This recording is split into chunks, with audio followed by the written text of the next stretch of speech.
Coucou tout le monde, j'espère que ça va très bien. On se retrouve enfin dans cette nouvelle vidéo pour parler de la nouvelle collection de parfums à la vanille de chez Zara.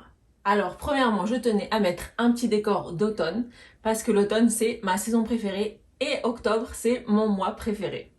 Donc voilà, je voulais mettre un petit quelque chose. Et j'essaierai de faire de même à Noël pour que les vidéos soient plus agréables à regarder. Alors Zara a lancé pour cet automne 2023 une nouvelle collection de parfums à la vanille. D'ailleurs, c'est un peu compliqué de suivre le rythme dernièrement des parfums de chez Zara, vu qu'ils ne s'arrêtent plus. On dirait qu'ils lancent des nouveaux parfums tous les mois dernièrement. Dans ces collections que Zara lance, il y a beaucoup de dupes, ou plutôt d'inspiration, ça dépend du parfum. Chose qui est pas mal parce qu'on peut avoir des parfums similaires à plus petit budget, mais je trouve aussi que parfois ils exagèrent un peu trop, puisque dans chaque nouvelle collection qui sort, il y a minimum un dupe d'un parfum de niche ou d'un parfum de designer. Et c'est vrai que ça enlève un peu le fait de se sentir unique quand on porte un parfum de niche ou un vrai parfum qu'on a payé plus cher. Donc d'un côté c'est bien et d'un autre côté bon. Mais en tout cas je trouve que c'est bien qu'aujourd'hui on puisse, avec un budget plus restreint, avoir un parfum qui sent bon, qui a une meilleure qualité ou qui est un peu plus recherché, même si c'est au final une copie, mais il y en a d'autres qui sont pas des copies et qui sentent quand même très bon, alors qu'avant, il y a quelques années, quand même, un parfum à 20 euros, c'était compliqué d'avoir quelque chose qui sente, qui ait une odeur qualitative ou qui soit un peu plus recherché qu'un truc très simple, basique et qui ne dure pas trop longtemps. Donc je trouve que pour cet aspect-là, c'est pas mal, puisqu'on peut avoir des parfums similaires, ils ne sont jamais identiques bien sûr, aux vrais parfums, aux parfums de marque, pour vraiment moins de la moitié du prix de l'original. Et d'ailleurs, je voulais vous dire, ne croyez pas tout ce que vous voyez sur TikTok, sur tous les réseaux, parce qu'il y a des personnes qui s'amusent à mettre les parfums Zara et à mettre d'autres parfums de designer ou de niche en disant que c'est des dupes ou qu'ils sont similaires ou c'est des inspirations. Et il y en a plein où ce n'est pas vrai en fait. Parce que je suis allée sentir, voir, faire la comparaison et pas du tout. Parfois ils s'inventent des choses, vous ne savez pas d'où ils les sortent. Donc voilà, ne croyez pas tout ce que vous voyez. Dans cette vidéo, vous pouvez croire ce que je vais vous dire, mais je vous recommande toujours d'aller sentir vous-même les parfums, puisque après, chaque nez, chaque personne perçoit les parfums différemment. Alors, pour revenir à notre collection de parfums à la vanille, elle se compose de 4 parfums différents qui sont centrés sur la vanille. Donc la vanille, ça va être la note principale, ou du moins c'est ce qu'ils nous disent. Et ils sont disponibles en 2 tailles, en 30 ml et en 100 ml. Et le prix varie plus ou moins des 10 aux 20 euros, 20 et quelques, ça dépend du pays. Du moins en Espagne, je crois que c'est 10 les 30 ml et 20 les 100 ml. Donc c'est quand même un prix que je trouve très raisonnable. Mais on va donc maintenant analyser si ces parfums valent vraiment ce prix ou le prix est trop élevé pour la qualité de parfum dans cette collection. On a Hypnotic Vanilla, Supreme Vanilla, Starlight Vanilla et Vanilla Vibration. Donc je vais classer ces parfums de celui que j'aime le moins à celui que j'aime le plus. On va donc commencer par celui que j'aime le moins, c'est Starlight Vanilla. Soi-disant, c'est une vanille ambrée, mais moi je trouve que c'est plutôt une vanille musquée. On retrouve de la lavande, de la vanille, du lait d'amande, de la soie et de l'ambre. Mais qu'est-ce qu'on sent vraiment? Je trouve que la lavande, on la sent. La vanille, on la sent au début, mais après, je trouve qu'elle disparaît. C'est pas du tout...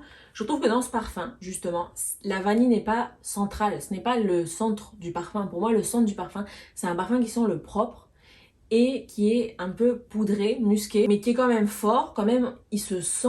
C'est pas un musqué doux, c'est pas un propre doux. Il sent pas que le propre, il est aussi un peu floral, poudré. On sent la vanille, mais plutôt en fond. Je trouve pas que ce soit la note principale. Je le trouve unisexe, mais plutôt féminin. Et d'ailleurs, sur les réseaux, j'avais vu que c'était un dupe de Mir Tonka de chez Jo Malone. Et pas du tout en fait. Ils n'ont strictement rien à voir. À la limite, au début, on peut un peu percevoir la même vibe, mais ils n'ont rien à voir en fait. Après, rien à voir. C'est 2 parfums complètement différents. Puisque celui-là est beaucoup plus musqué et le Mir Tonka, pas du tout. Le Mir Tonka, c'est plutôt même un gourmand presque. Après, un parfum qui maintenant, oui, est un dupe, et vous allez le voir d'après son nom, simplement, et c'est Hypnotic Vanilla. Et ça vous rappelle Hypnotic Poison de chez Dior. Et effectivement, ils sont très similaires. Je dirais plus ou moins à 90%, c'est les mêmes. Ce parfum contient de la vanille bourbon, du caramel, du jasmin, de la mousse et de la fleur d'abricotier. Donc c'est une vanille florale et qui est, voilà, pour vous faire une idée, simplement c'est une très forte inspiration ou dupe même. Moi je dirais que ce parfum c'est un dupe de Hypnotique Poison de chez Dior qui dernièrement, après toutes les reformulations et tout ça, la qualité a baissé. Donc je trouve que si vous aimez ce parfum de chez Dior, c'est une bonne alternative de se pencher ou du moins aller sentir ce parfum de chez Zara. Je le mets aussi dans cette position, donc en troisième, parce que bon, c'est une copie donc il n'y a pas d'originalité et voilà, c'est une odeur qu'on connaît. Mais elle est bien faite, hein. Elle est bien faite puisque je trouve que c'est un dupe vraiment à 90%. Pour passer au second parfum que j'ai le plus aimé, c'est Suprême Vanilla. Pour ceux qui aiment les parfums à la vanille sucrés, ceux qui aiment les gourmands, vous allez sûrement aimer ou apprécier ce parfum. Il y a juste un petit hic, un petit problème au début, et c'est que ce parfum contient une note une note d'encre. De l'encre, oui, de l'encre à écrire. Il n'y a pas beaucoup de parfums qui contiennent la note d'encre. Et justement, dernièrement, j'ai senti aussi la note d'encre dans un autre parfum, mais qui était de niche. Et la note était similaire à cette note d'encre chez Zara. C'est vrai parce que je me rappelais pas si j'avais déjà senti un parfum avec la note d'encre. Mais dernièrement, justement, j'en ai senti un. Et c'est vrai que maintenant, je vais distinguer cette note d'encre parce que elle est similaire à celle de Zara. C'est vrai qu'elle était un peu moins stridente, un peu moins agressive. Mais elle était un peu plus agréable dans le parfum de niche, mais on voit la similarité. Donc effectivement, oui, c'est une note d'encre, mais personnellement, dans ce parfum, Zara, Suprême Vanilla, je trouve que ça sent le vieux grenier humide.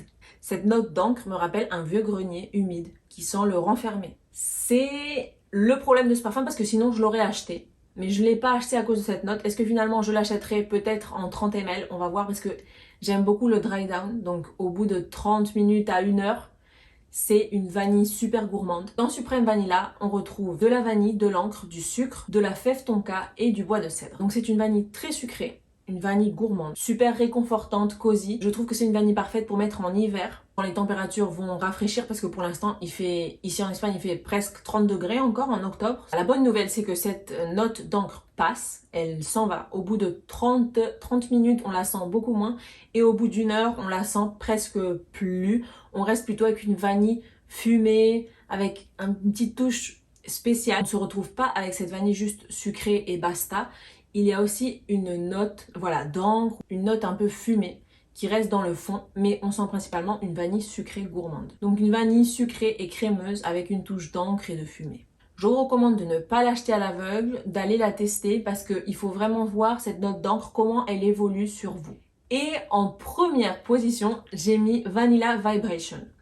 Donc c'est un parfum qui est vanillé, épicé et boisé. C'est malheureusement celui qui projette le moins, je trouve, de ces 4 parfums, mais la durée est bonne. Vanilla Vibration, c'est la plus masculine des 4, même si les 4 sont unisexes. C'est celle qu'on pourrait cataloguer comme plus masculine des 4, même si je trouve les 4 unisexes, sauf peut-être un peu Hypnotique Vanilla, parce qu'on l'associe à Hypnotique Poison, du coup un parfum féminin, donc c'est déjà associé dans nos têtes à un parfum féminin. Ce parfum se compose de cardamome, de vanille, de fleurs d'iris, de papyrus, de violette et de fleurs d'oranger. Donc ce qu'on sent le plus, c'est vraiment ce cardamome, la vanille, une touche d'iris et une note boisée. Donc c'est une vanille boisée et épicée. La plus qualitative, je trouve, des 4, qui tend le plus vers un parfum de niche. Et j'ai aussi vu qu'on comparait ce parfum à Eau Duel de chez Diptyque et pas du tout.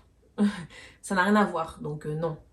C'est un parfum, je trouve, qui ressemble pas spécialement à aucun autre parfum. Par contre, ce que j'ai oublié de vous dire, c'est que Suprême Vanilla, donc celui d'avant, la vanille sucrée, avec une touche fumée, c'est dans la même lignée que By the Fireplace. Donc c'est une vanille sucrée. On sent pas cette fumée de By the Fireplace, mais il y a une petite similarité. D'ailleurs, j'ai vu qu'on disait aussi sur les réseaux que Suprême Vanilla ressemblait à Kayali Vanilla 28 et je trouve que pas du tout. Donc Vanilla Vibration, voilà, c'est la plus qualitative qui tend le plus vers un parfum de niche et qui est un peu plus original que les autres. Donc voilà, je trouve personnellement que la relation qualité-prix, quantité-prix, quantité-qualité, tout ce que vous voulez, en vaut la peine. Si vous aimez la vanille, allez voir cette collection de chez Zara. En tout cas, vous pouvez vous guider d'après ce que je viens de vous dire, puisque je les ai très bien étudiés. J'en ai acheté aucun, mais voilà, ce que j'achèterai peut-être, c'est en 30 ml parce que j'estime que j'ai assez de parfum. Peut-être que dans le futur, j'achèterai Suprême Vanilla ou Vanilla Vibration. Dans tous les cas, vous serez informés. Donc voilà, cette vidéo est terminée. J'espère qu'elle vous aura plu et qu'elle vous aura été utile. Et on se retrouve très bientôt dans une prochaine vidéo. Bye!